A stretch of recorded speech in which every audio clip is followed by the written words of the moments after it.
Thank you, Mr. President. Mr. President, I come to the floor today, as so many of my colleagues have, to discuss the situation that we find ourselves in. And many ask, well, what has happened? Why are we here? Why is there so much coverage and concern about a potential shutdown of the United States government?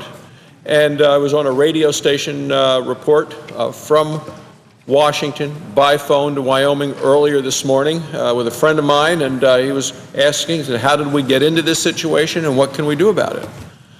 Well, there are two different situations that we're in. One is that we're in a situation because a budget that should have been passed 7 months ago, when the Democrats were in charge of the House, in charge of the Senate, and in the White House, that budget, a responsible budget, was never passed.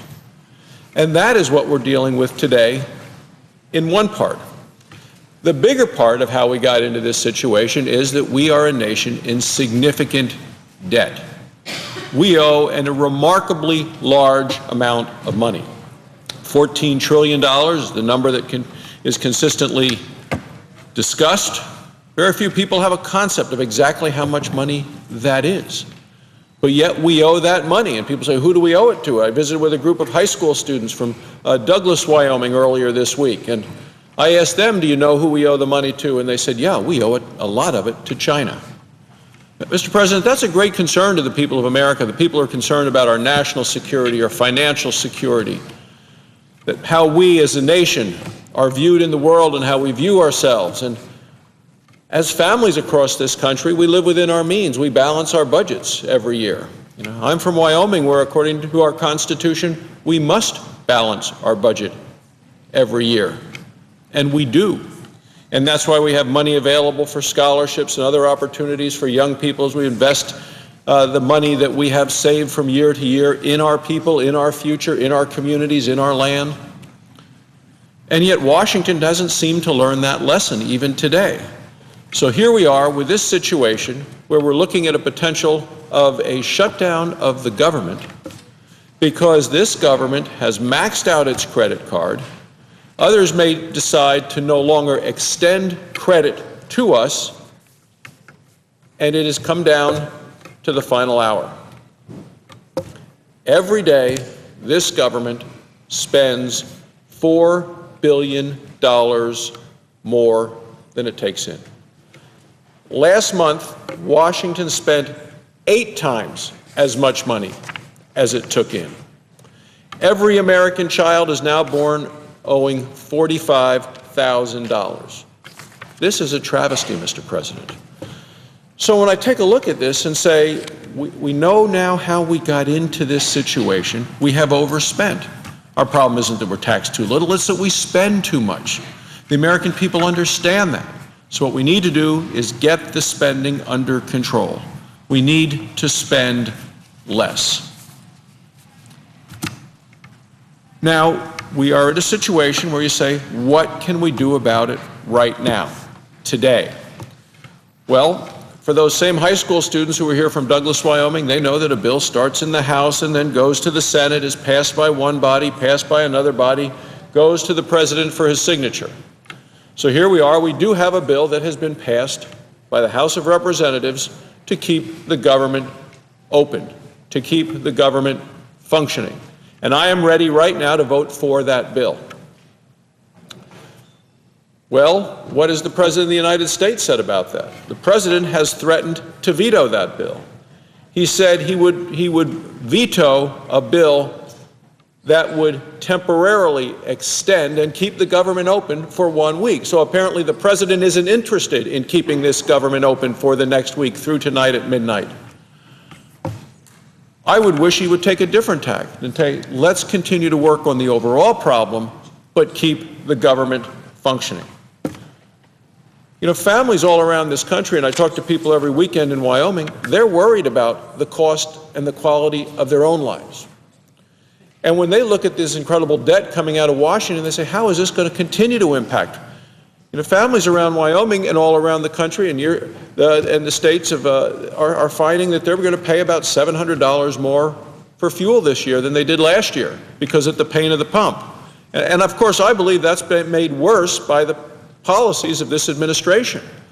But for families who are with kids and with bills and with a mortgage, $700 increased gasoline prices impacts on the money they have available for other things. So it's a direct impact on the quality of their lives. And they're looking back here to Washington saying, what are these people doing? I had a call yesterday in my office from a man in the military. He said, why aren't they going to continue to fund the military? Well, that's part of the bill that's passed the House that will continue to keep the military funded, functioning. And he said, you know, I'm not worried about me. He said, I'm worried about these younger guys, the newer ones in the military, the men and women who may have a young family. I want to make sure that they're taken care of. He said, don't worry about me. Worry about them. Think about each and every one of those young men and women who are in uniform, who are defending our country. Why would the president say, if you pass what the House has passed, which does cut some spending and keeps the military functioning, I will veto it? That's what the President of the United States said. He would veto it. Rather than keep everything functioning and fund the military, the President has chosen, has said he would veto it because it was only a one-week extension so that all of the other issues could be worked out. Now remember, Mr. President, all we're talking about is this year's budget. We're now, 7 months into the fiscal year. This is something that should have been done last year, but the Democrats have absolutely failed to live up to their obligations of passing a budget, certainly failed the obligations of living within the budget.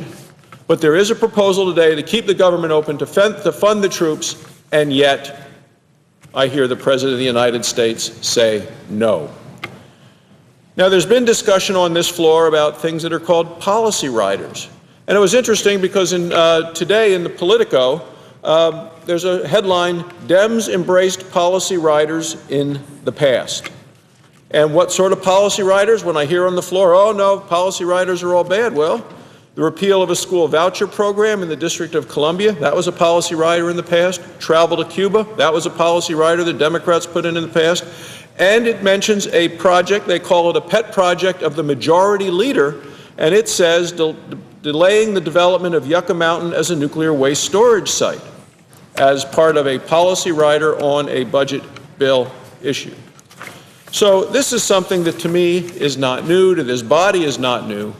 What is new is that the President of the United States has threatened to veto and to shut down the government of this country because he will not deal with a bill that will fund our troops and will make cuts in spending because it is for a time-limited issue at a time when we ought to say, let's keep the government open and let us fund the military. So who, in fact, would be wanting for there to be a shutdown? I'm not looking for that sort of thing, Mr. President.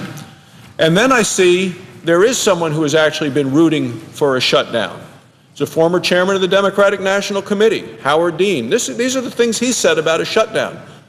He said, quote, if I was head of the Democratic National Committee, I would be quietly rooting for it. He went on to say, from a partisan point of view, I think it would be the best thing in the world, the former chairman of the Democratic National Committee said, to have a shutdown. Is that what we need, Mr. President? A partisan point of view? What we need are solutions for America, Mr. President. And now I see that there are colleagues on the floor ready to speak. So with that, Mr. President, I ask that we come to a solution, deal with the issues of the incredible amount of debt, keep the government going, pass what has passed the House, fund the troops, cut the spending, and get this to the President to sign.